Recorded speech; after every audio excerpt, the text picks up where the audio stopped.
Company Novos Laboratories, which helps you achieve a younger you. I believe this company, I'm not positive, but I believe this company is promoted by Kara Fitzgerald. I'm not positive on that, but I do believe it's mentioned, maybe one of their age tests is mentioned in the back of her book, Younger You. But what I want you to understand is, if you're not tackling all of the reasons we age, you don't have a complete anti-aging program. So, one of the reasons we age is mitochondrial dysfunction. During aging, mitochondria, the powerhouses of the cell, becomes dysfunctional without adequate power. Cells, and by extension organs and tissues, are not able to perform as well as they did when you were young. Cellular senescence. Senescent cells are former healthy cells that stop dividing and secrete substances that damage healthy surrounding cells, commonly referred to as zombie cells. Loss of proteostasis. Over time, more and more proteins accumulate inside and outside our cells. These proteins should be cleaned up, and when they're not, they interfere with the cell's proper functioning. So what's happening is protein is leaking into the extracellular matrix. It shouldn't be there. So it actually goes over the substances. Okay, so substances for management of cellular senescence. Phytonutrients. Substances for management of mitochondrial dysfunction that they use are malate, glycine, alpha-ketoglutarate, phytonutrients, glucosamine, vitamin C, and pterostilbene. Loss of proteostasis. I just explained, your protein can leak into the extracellular matrix and then your cells stop working properly. So for this, they use lithium, glycine, glucosamine, and phytonutrients. Okay, altered cellular communication. When we get older, our cells become increasingly exposed to hostile environment characterized by pro-inflammatory and other deleterious substances that hinder cells, including stem cells, from working properly. Okay, substances they use for this, ginger, phytonutrients, and glucosamine. During aging, this is about genomic instability. DNA becomes damaged, especially in stem cells and fast-dividing cells. Damaged DNA may result in improper cell function, which impacts proper functioning of tissues and organs. Substances they use, pterostilbene, glucosamine, magnesium. Epigenetic alterations during blah blah blah. During aging, the epigenome, the molecular machinery that regulates our genes' activity, becomes disorganized. That leads to certain beneficial genes being turned off when they should be turned on, and genes that should be turned off being turned on. So substances that support a healthy epigenome are lithium, glycine, alpha-ketoglutarate, vitamin C, ginger, and pterostilbene. Telomere shortening. As we age, the ends of our chromosomes get shorter. These are known as telomeres. Substances they use to prevent this are lithium, magnesium, and pterostilbene. Deregulated nutrient sensing. During aging, our cells become less tuned to nutrient signals, which disrupts the cell's ability to utilize and produce energy. This can result in reduced energy and metabolic dysfunction. Substances to correct this are phytonutrients, pterostilbene, ginger, magnesium malate, NMN, and glycine. Stem cell exhaustion. As we age, stem cells become dysfunctional or die off. Since stem cells are responsible for producing new copies of our cells, when they're needed, having fewer or dysfunctional stem cells leads to our tissues being less replenished and maintained.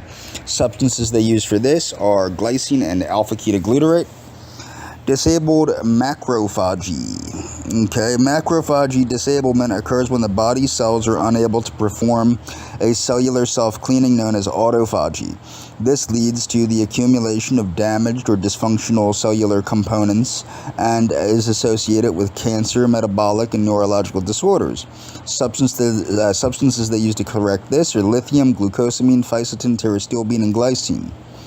Inflammaging, which is inflammation. Okay, inflammation or inflammaging. Inflammaging is the low-grade inflammatory state that occurs as part of aging and can be influenced by lifestyle factors, contribute to age-related diseases including cardiovascular disease, diabetes, and neurodegenerative disorders. Okay, what they use to correct that is glycine, phytonutrients, pterostilbene, ginger, lithium, magnesium, alpha-ketoglutarate, rhodiola, and NMN. Microbiome dysbiosis. Okay, so what this is certain bacteria grow more in your gut that shouldn't be there, and certain ones that should be there aren't there as much. Substances they use to prevent this are ginger, pterostilbene, Phytonutrients, rhodiola, rosea, and lithium. Okay, and these are the references for this article. Moving on. So what are the top 22 geroprotectors? Geroprotectors are substances that protect you from age. Okay, there are, hold on a second here. Okay, so these substances are berberine. Berberine is a compound. It supports healthy blood sugar and metabolic syndrome. Blueberry supports healthy DNA and genetic function. You can read this all on your own. Frankincense, it supports healthy joint function. Cocoa supports healthy heart and circulatory function. I've already gone over how cocoa also, most of these substances help with DNA repair and DNA in the epigenome.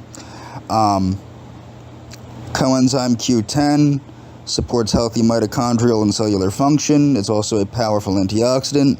Creatine monohydrate enhances strength and increases hydration. Curcumin supports joint and muscle health.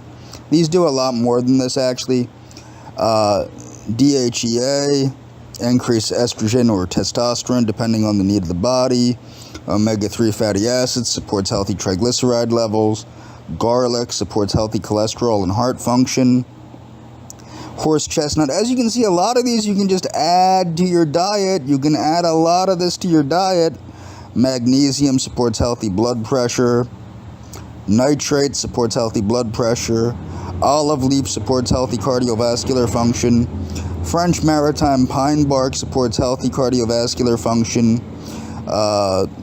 Salicia reticulata, which is a plant native to the forests of Sri Lanka, supports healthy blood sugar and metabolic function. Sami supports healthy joint function and comfort. Spirulina supports healthy cellular and cardiovascular function. Pretty much all of these support healthy cellular function. I don't know why they're not pointing that out. So this is TUDCA, supports healthy liver function. Vitamin B3 or niacin, it supports a healthy cardiovascular function and healthy DNA. Vitamin D, okay, it helps with bone health as well as a lot of other things. It's a hormone after all. And vitamin K. Okay, now I would recommend you go back and read each of these in depth. Now these videos, this series of videos is going to focus on quercetin, phytonutrients, and exercise. The reason I'm only focusing on quercetin is the same reason I only focused on blueberries in my one video on the more dietary wisdom of the great apes. It's because I think I'm giving too much information to people for people to wrap their head around at one time. So I want to focus on one thing at a time so people can get what I'm saying. Clinical evidence for the benefits of phytonutrients in human healthcare. More than 10,000 phytonutrients have been identified in dietary plants. Their concentrations differ greatly between species and cultivars, and also vary according to environmental conditions, light, soil, etc., agricultural modes, fertilization, irrigation, storage, processing, and home uses. A representation of the main families and chemical structures of phytonutrients found in dietary plants is shown in Figure 2 and 3. Okay, right here.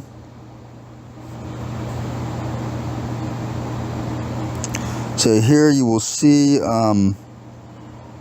unfortunately it's, so you got your phytochemicals, you got your phenolitics, alkaloids, nitrogen-containing compounds, phytosterols, blah, blah, blah, flavonoids, etc. You can read this on your own.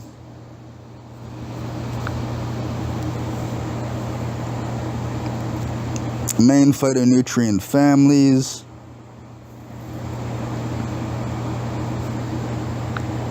So phenolic acids or phenylcarboxylic acids belong to the polyphenol family and are among the most widely distributed plant non-flavonoid phenolic compounds. They have at least one carboxylic function and one phenolic hydroxyl. This category includes hydroxybenzoic acid and its derivatives, gallic acid, vanillic acid, blah blah blah. Phenolic acids are found in many foods such as artichokes, cereals, wheat flours, onions, coffee, kiwis, berries, apples, and citrus fruits. In addition to dietary sources, phenolic acids can be derived from the colonic microflora's secondary metabolism of other types of polyphenols, meaning your stomach makes them, the bacteria in your stomach makes them in response to other polyphenols. Flavonoids belong to the polyphenol family and include flavonols, flavones, flavonols. So there's flavonols and flavonols, flavonones, and isoflavonoids.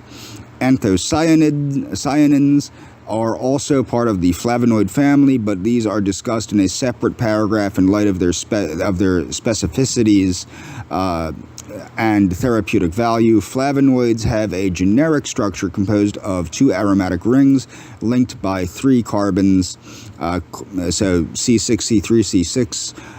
So that would be what the chain looks like, a chain often closed in an oxygenated hydrocycle called a C-ring. Flavonoids are present in a very wide variety of plants, albeit in relatively low concentrations. The main sources of flavonoids are tea, onions, apples, but they are found in many other colored plants.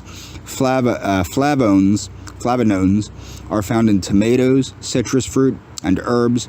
Flavonols are found in olives, onions, cabbage, and lettuce.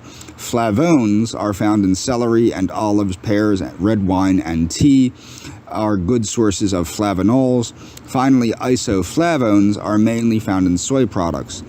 Anthocyanins are a subfamily of flavonoids and are derived from a general metabolism of flavonoids. The most common anthocyanins are cyanidin, pelargonidin, delphinidin, and malvidin. Okay, and they are most commonly found in red, pink, blue, or purple colored fruits and vegetables. The color of the anthocyanins varies.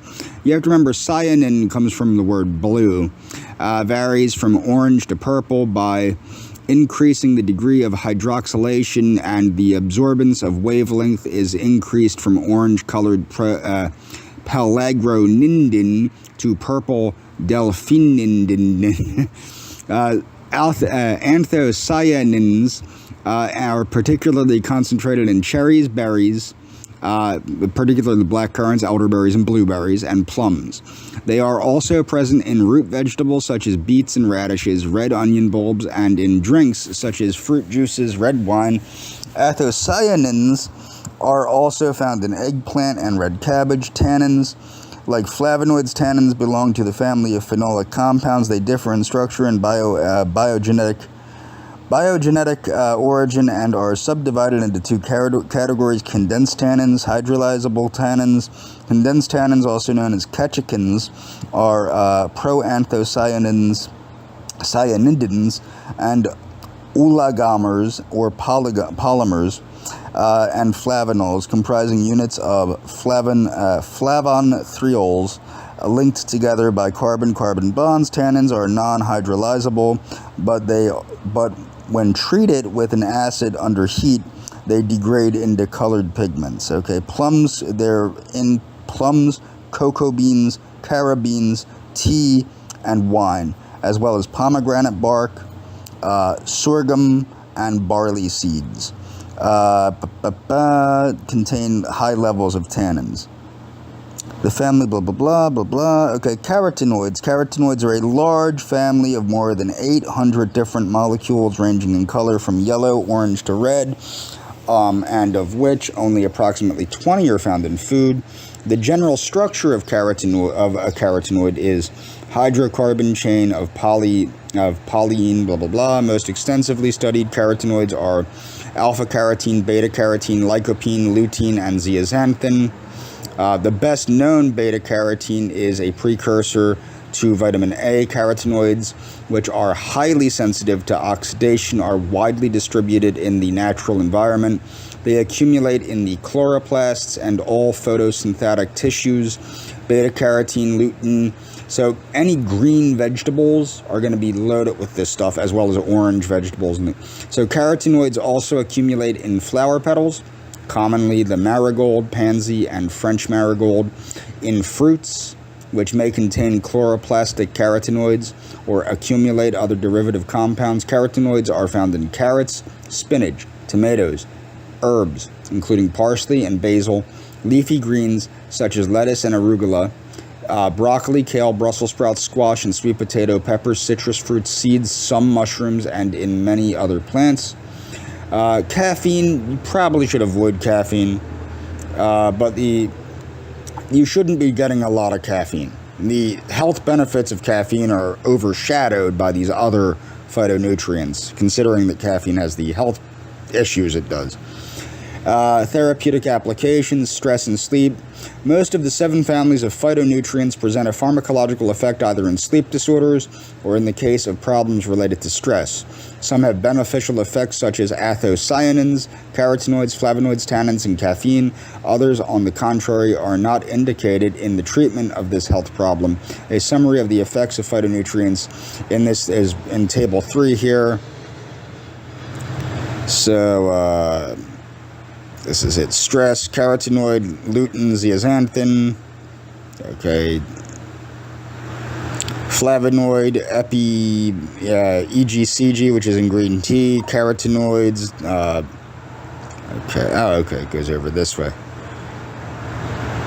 Mood, stress, anxiety. So this will help you if you want to look through this on your own. You're more than welcome to.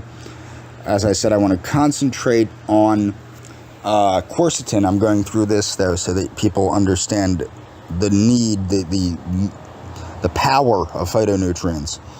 Stress. Several studies included in this review assess the benefit or risk of caffeine consumption in relation to stress. Blah blah blah blah blah.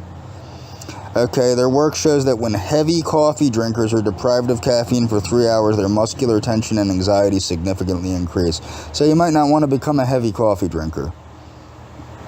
Other phytonutrients are therapeutic interest in the management of stress. The beneficial effects of flavonoids were evaluated where the electroencephalogram EEG of subjects along with their perceived level of stress before and 120 minutes after administration of 300 milligrams of EGCG or placebo.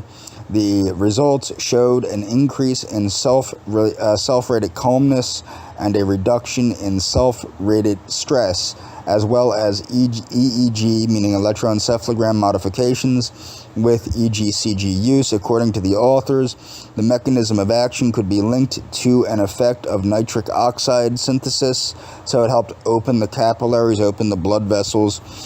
Carotenoids have also shown beneficial effects in the management of stress. So carotenoids have also, and so it contains carotenoids or placebo were administered for 12 months, and the level of stress associated with cortisol levels was assessed. So this is better because this is actually looking at cortisol levels, not just self-assessment of calm. This is actually saying the cortisol dropped. As early as 6 months, cortisol levels, stress, and anxiety were significantly reduced. So this is actually looking at a chemical, a measurable chemical that measures stress. The authors suggested a mechanism of action based on a direct antioxidant action of the carotenoids in neural tissue. The mechanisms of action described in these studies are most often related to the antioxidant properties of phytonutrients, or via an indirect action regulation of enzymatic activity. Sleep.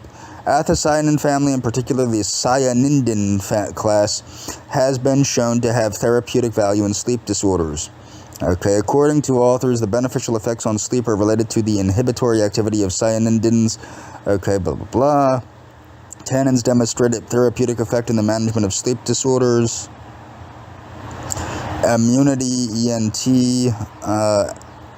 So numerous studies demonstrated the value of phytonutrients in the management of serious chronic disease. Numerous studies have demonstrated the value of phytonutrients in the management of serious chronic diseases, one of the main causes of which is immune deficiency. However, in healthcare, the term immunity refers more to the notion of maintaining natural defenses. In the context of benign conditions such as colds, allergic rhinitis, and other ENT, meaning ear, nose, and throat pathologies, a summary of the effects of the phytonutrients is in this table here, and we're going to read about it down here.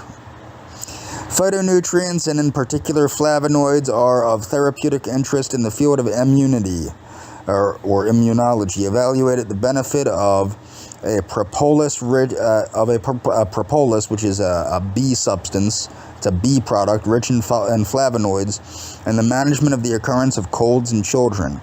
In this study, children who received the product by nasal instillation 7 days a month for 5 months had a significantly lower number of colds than those that didn't. Okay? The mechanism of action could be related to the inhibition of the absorption of the virus to the host cell. The interest of the catechins, and more particularly the EGCG, main flavonoid in green tea, has been confirmed. Okay.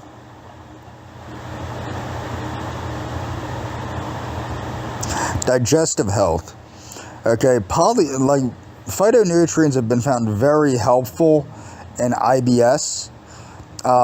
Now, before I continue, I do want to let everybody know I'm not a physician. I'm not an MD. I'm not a DO. I'm not an ND. I'm not a chiropractor. I'm not a nutritionist. I'm not a dietitian. I'm not a nurse. I'm not an LPN. I'm not a CNA. I'm not a nurse practitioner or an RN, okay? So, digestion in therapeutic area, yada, yada, yada. Okay, demonstrated in 2016 a beneficial effect of a flavonoid-rich extract on the constipation parameters in a randomized clinical controlled trial. After 8 weeks of treatment, transit time in the colon was significantly reduced versus placebo. Stool quality improved, and abdominal discomfort was reduced. The therapeutic effect was thought to be based on the ability of the certain flavonoids to stimulate chloride channels and or serotonin signaling, leading to a secretion of water electrolytes and mucin in the colon. Flavonoids are also of great interest in the management of liver pathogenesis. A team investigated the value of isoflavone, which comes from soy, supplementation in obese postmenopausal patients as a complement to physical exercise. This randomized placebo controlled double-blind pilot study reported a benefit of isoflavone supplementation for 6 months compared with placebo, notably on fatty liver. This health benefit was thought to be based on the ability of isoflavones to limit the oxidative stress found in liver pathologies. Tannins have demonstrated therapeutic value in the management of digestive pathologies. That's been known for hundreds of years, with the antioxidant activity of organosulfur compounds, meaning sulfur compounds in foods like broccoli and such, particularly glucoafrine, has been shown to improve liver function in patients with fatty liver after 4 months of treatment. Other phytonutrients may be of interest in the management of digestive pathologies, bones and joints. Okay. More than 20 years ago, the beneficial effect of flavonoids, particularly flavone, for the prevention of menopausal osteoporosis over the course of a long-term study was reported. The authors concluded that there was improvement in vertebral bone density with the supplement, and this is again another soy product, I believe, if I remember correctly. I think I remember reading about this in a health magazine. I think it was actually Muscular Development. Carotenoids, particularly their anti-inflammatory activity, are of therapeutic interest in the prevention of chronic joint pathologies. Caffeine is a phytonutrient for which there is no consensus on its therapeutic effects in the preservation of bone mass. So keep that in mind. There is no... Caffeine does not preserve bone, it doesn't seem. Energy and vitality.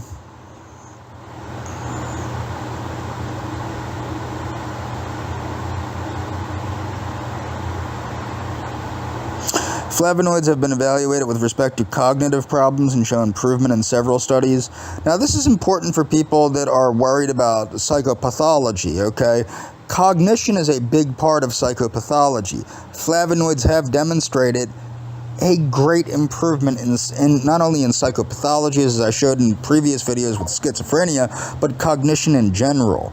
Their results showed that daily consumption of flavonoid-rich beverage for 8 weeks significantly improved results obtained during exercise assessing cognitive function, particularly the trail-making test and verbal fluency test. Anthocyanins alone have been shown to be effective in numerous clinical studies in this area of health, meaning in cognitive performance. A randomized controlled trial involving 19 healthy subjects studied the effect of daily supplementation with 35 milligrams of anthocyanins for 1 month on recovery from physical performance. At the end of the supplementation period, blood levels of cellular oxidation markers such as glutathione, superoxide dismutase, blah, blah, blah, blah, thyroid, blah, blah, blah, blah, blah, blah, okay, by increasing endogenous antioxidant defenses. So it increases the endogenous antioxidant defenses. Anthocyanins have been shown therapeutically beneficial in the field of cognition. Anthocyanins have shown therapeutic benefit in the field of cognition. Okay, 14 children aged 8 to 10 described how daily supplementation for 7 days with blueberry drink, okay, containing 143 milligrams of anthocyanins improved response time. Okay, so think about this. Next time you're, when you're thinking about your Ritalin or your what's that other stuff, Adderall or whatever, maybe you might want to look toward blueberries before you start putting your kid on crank. It did not improve visual spatial memory or attention. Okay. Tannins have shown therapeutic interest in the area of energy and vitality. Carotenoids are also of interest in this area of health, particularly for problems relating to fatigue and recovery. Okay.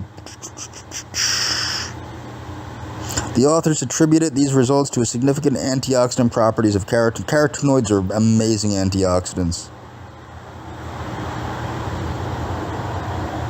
And I'm going to move on here.